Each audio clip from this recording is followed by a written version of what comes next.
Hey everyone, welcome back to Gyn Knits. If you're new here, I'm Ginny, and this is where I like to talk about knitting and share my love for knitting with all of you lovely knitters. So if you're into talking about what I knit in 2025, keep watching. So 2025 was a really good year of knitting for me. I feel like I really sort of developed my skill. I've been knitting since, I learned how to knit when I was like 8 or 9. I was part of a knitting club. I don't know if I've said that in a previous video, but my grandmother taught me how to knit. I was part of a knitting club at school. I was probably too young to like really appreciate knitting as an art form.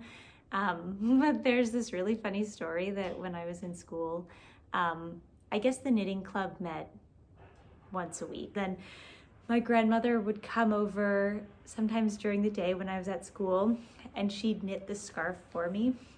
And so then I'd come into the knitting club weekly, and somehow the scarf, just kept growing, and the women running the knitting club were really impressed with my knitting skills, but I didn't tell anyone that I actually wasn't the one knitting it. It was my grandmother who had just impeccable knitting technique. So I did take credit for her work, but since then I've really, learned, of course, to appreciate knitting. And now I'm totally knitting obsessed, and I picked it up again, I think in June 2022. I don't really know why. I think I just wanted an art form that I could take on the go, because I really liked to paint, but that was kind of a nuisance because then you would have to get the paints out, and then put them away after every time. Whereas with knitting, I thought it would be so great because you don't have to put it away. You can just take it along with you. And so ever since then, I've been totally hooked. And that was the longest intro. If you're still here in this long as heck intro and you want to talk about what I knit in 2025, keep watching. So the first thing that I knit in 2025 is this vest. I believe it's the Maggie vest by PetiteKnit. And I knit it in 2 colors, partially because I ran out of this navy cashmere. I think they're both Cardiff cashmere. And this sort of camel color was from Stash, but it was the same yarn. So I thought it would look kind of cool finished. I don't really know why I knit this vest, to tell you the truth. I think I had like 6 balls of the Cardiff cashmere in navy, and I knew it wasn't enough for a sweater, but it was definitely enough for a vest. And I didn't want to hold it double because I don't know, it wouldn't really make a garment. Like the balls of yarn, I think they're only about like 100 meters or something like that. Could even be less. Anyway, I knit this Maggie cardigan. I finished it in January, I think. Felt like it took a long time because the needle size was quite small. I can't really remember exactly, but I'll leave all the details below. And honestly, I have worn it a few times. It actually it's covered in cat hair. I don't know if you can see that. I have a gray and white cat.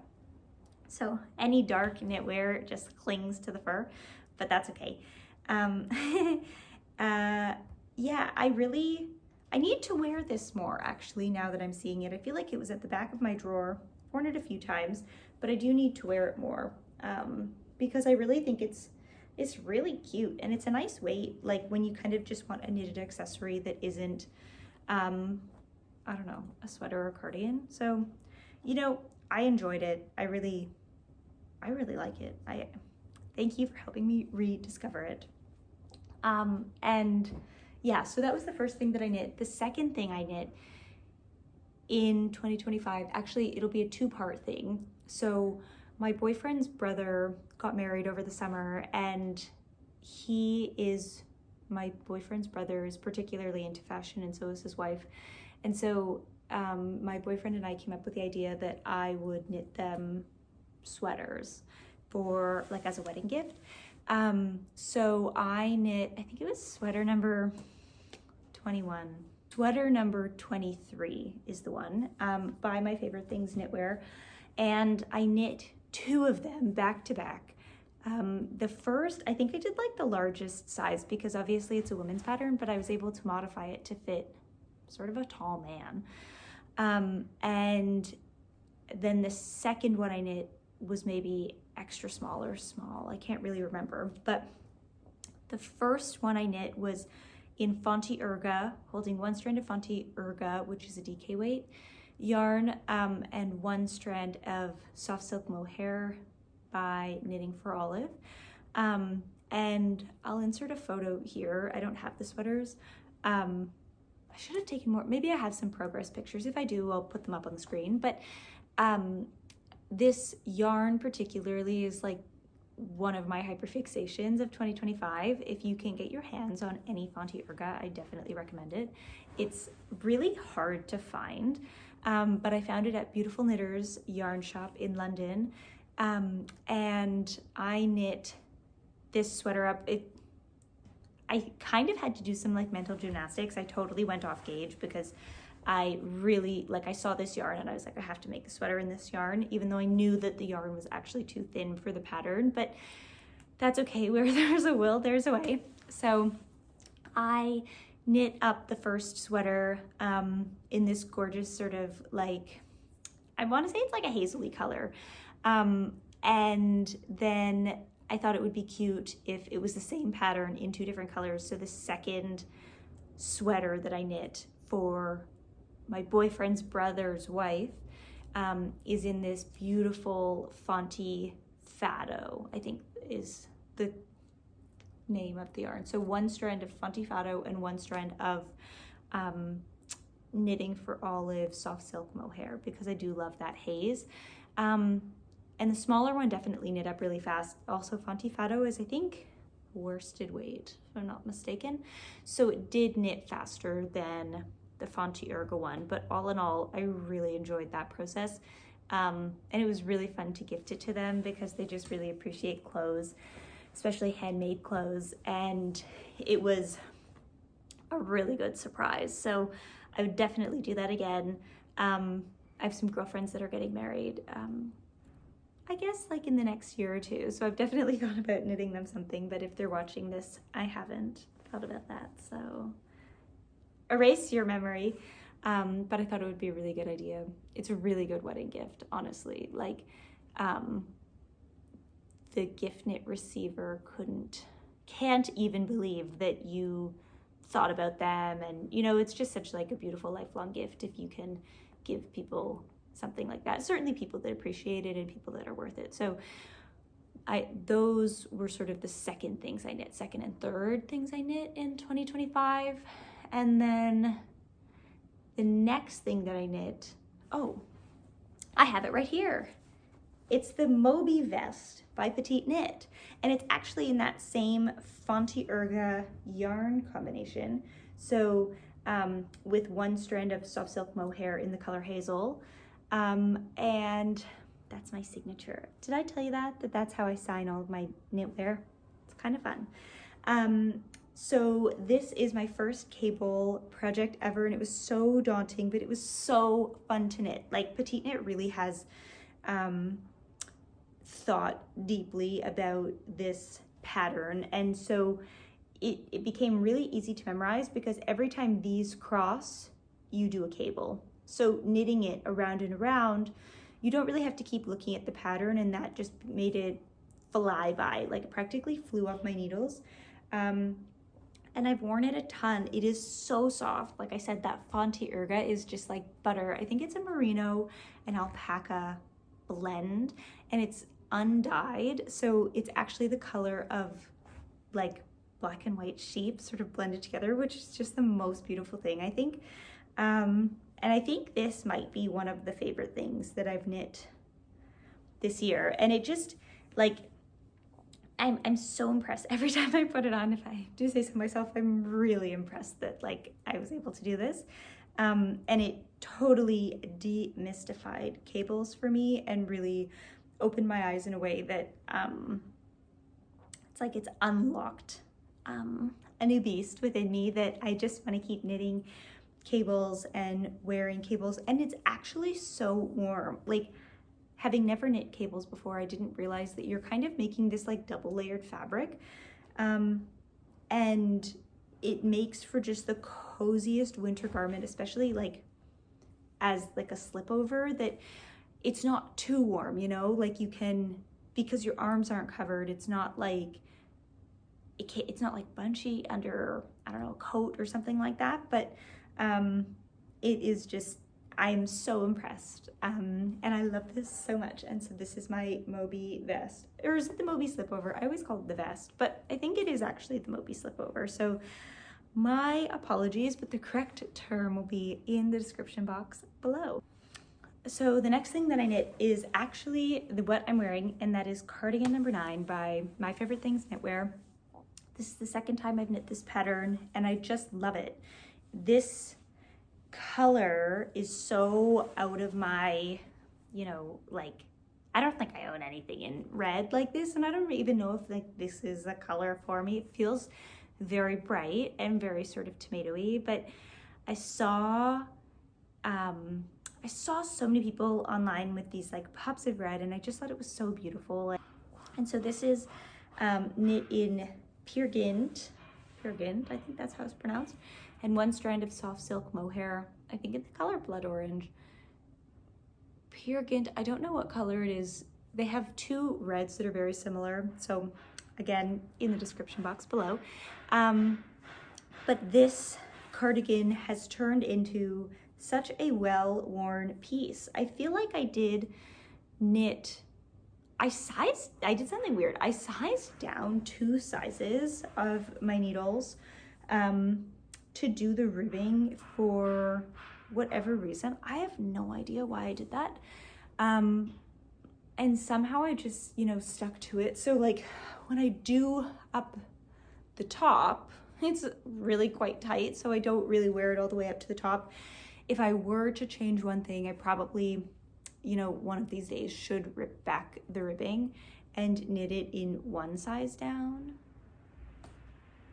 No, did I knit? Maybe I went 3 sizes down. I think I went maybe 3 sizes down, because I always have to size up on the needles for everything, because I knit like English style, so I'm quite a tight knitter to begin with, so I always size up. But I might have then followed the pattern for the ribbing. I have no idea why. That makes no sense. Yeah, I don't know what was going through my mind. Can't tell you. But despite the neck being really teeny weeny, I really like this cardigan. There's something about pure Gynt that I just really enjoy. And I know some people think it's scratchy, but it has this like density. It makes this like dense fabric that just, I don't know, is really kind of addictive. Like, it's addictive to wear, and it's kind of addictive to knit with as well. I don't know why. Do you know why? Do you like pure Gynt? And even if you find it scratchy, do you like it? Like, why do I still like it? Food for thought. Yeah, but this is the second time I've knit this pattern. I've loved it both times. I think it's such a well-fitting cardigan. I love the saddle shoulders. I love this detail particularly, you know, that sort of ridge. I just think it's so beautiful and so thoughtful. And I want to incorporate it into more of my knits going forward, just because it's, yeah, it's such like a subtle detail that looks so professional and finished. Oh, I just love it. I just love it. So yeah, that is my red cardigan, and you know, I might knit in more bright colors. I don't know if I'll wear the bright color. Well, I might. If I make it, I probably will. Yeah, I guess that's sort of all I have to say on this. The next 2 things that I knit in 2025 are the scarf number 1 by My Favorite Things Knitwear. And I saw those twins who knit post about scarf number 1, and I thought that would be such a great sort of quick summer project. And I had Cardiff cashmere, like a ball and a half, in this orange color, and then also in a camel, just sitting in stash. And I thought it would be really fun to make them up into something and sort of take on the go in the summer. So these knit up really fast. It's such a great pattern. It's sort of one of those patterns that, because you sort of start up here and you just make these kind of V's, you can basically knit until you kind of run out of yarn. And it is just the coziest little sort of like neckerchief. It's really nice to wear as an alternative to a scarf in the winter, but also it's a really nice accent piece, like under sort of a button-up shirt or something like that. It's really fun accent, and I actually knit 3 of these. So I knit one in this burnt orange, one in a camel brown, and sorry if the light is flickering. It is what it is. It's doing what it wants outside. And then I knit one in like a forest green that I gifted my mom for Christmas, but I don't have it with me. I don't even think I have any photos of it. I'll have to check. But anyway, same pattern, and because I knit it 3 times, you can tell that I really enjoyed knitting it and also really loved the pattern and the finished product, and I wear it a lot. And I do have plans to make a few more of those in 2026 because it's a great gift knit. It works up so fast.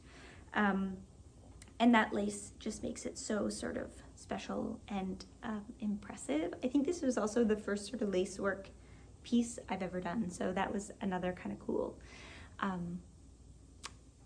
bucket list, I guess, knitting bucket list item to check off. Yeah, so that then brings me to my next one, which is the Olga sweater by PetiteKnit. And I knit this in Fonty Urga.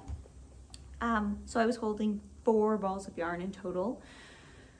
2 different colors of Fonty Urga. Sort of one this like darker beige and one the lighter beige. And then the same color, I think it was Cloud Soft Silk Mohair, but again, I'll leave that in the description. And I knit this in one of the biggest sizes, I think, because I was knitting it for my boyfriend. And it was so fun to knit. I just love knitting stripes. It's so addictive. And if you do, I think it's called intarsia on the inside, see?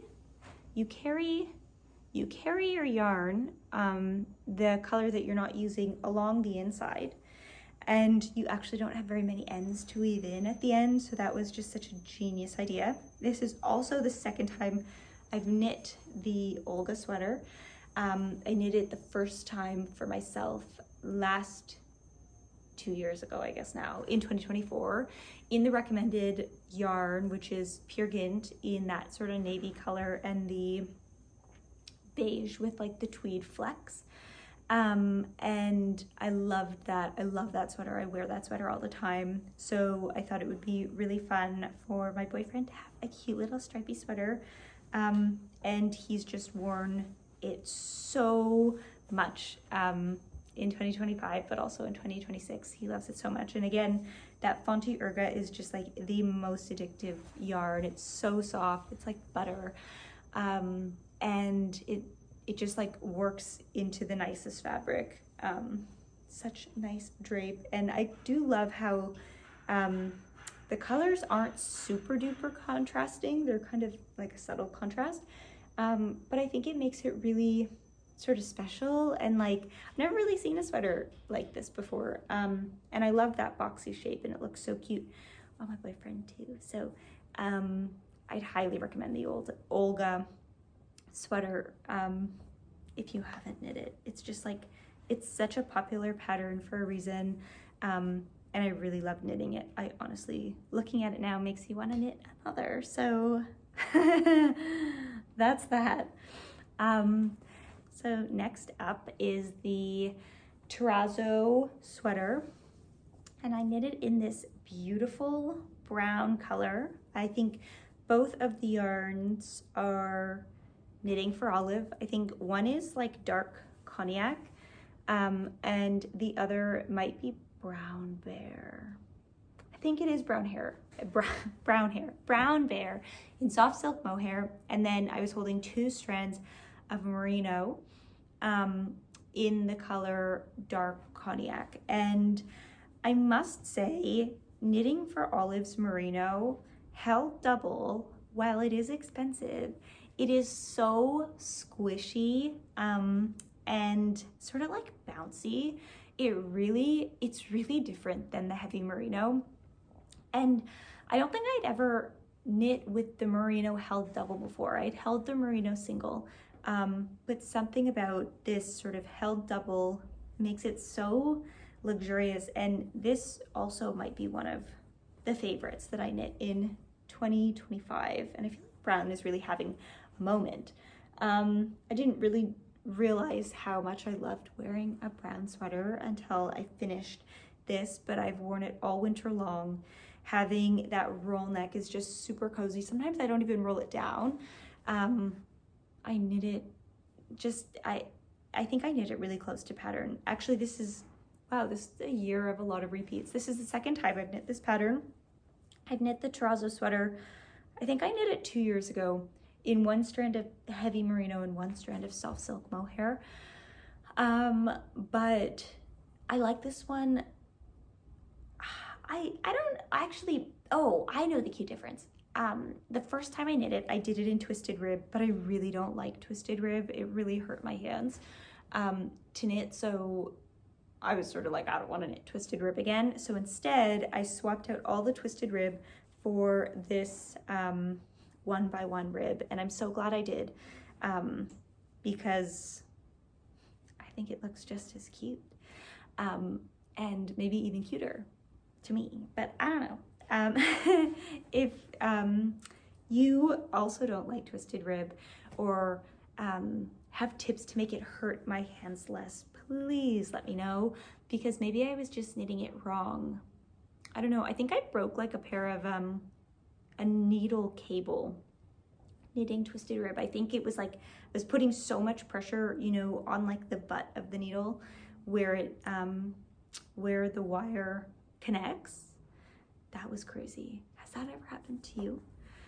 That was crazy. Anyway, so safe to say that I didn't do the twisted rib on this because I didn't want to break another pair of needles. And I love it. I love it just as is. So that, I guess, brings us to like October. And in October, I cast on 2 sweaters, one that I didn't finish in 2025, so I guess it doesn't even count. But that is the Brady loop sweater, and I'm still working on it right now. But I'm still working on it right now because I also cast on a sweater for my brother for Christmas. So I've knit, like 2 Christmases ago, I knit my mother a sort of big piece, like a vest. Last year I knit my dad a cardigan. So then it was only right that I knit my brother a sweater. So I knit him sweater number 23. So I actually knit that 3 times this year, which is so crazy. In 2 strands of merino, I think in the color Dusty Petroleum, and then 1 strand of soft silk mohair. And I don't even think I have a photo of that either, but if I do, I'll add it to up here. And it was really fun to knit. I feel like I, just sort of I hadn't memorized the pattern, but like I just sort of knew exactly how to do it. And I made some modifications. Like I didn't do the short row on the sleeve cap because it was kind of looking bumpy in a way that I didn't love. So instead of doing that, I did regular decreases on the inside of the arm, maybe every 12 rows or something like that. And I also did that because I think like on a women's sweater, sometimes like a big sort of billowy sleeve can be really beautiful, but I thought that my brother probably wouldn't like that.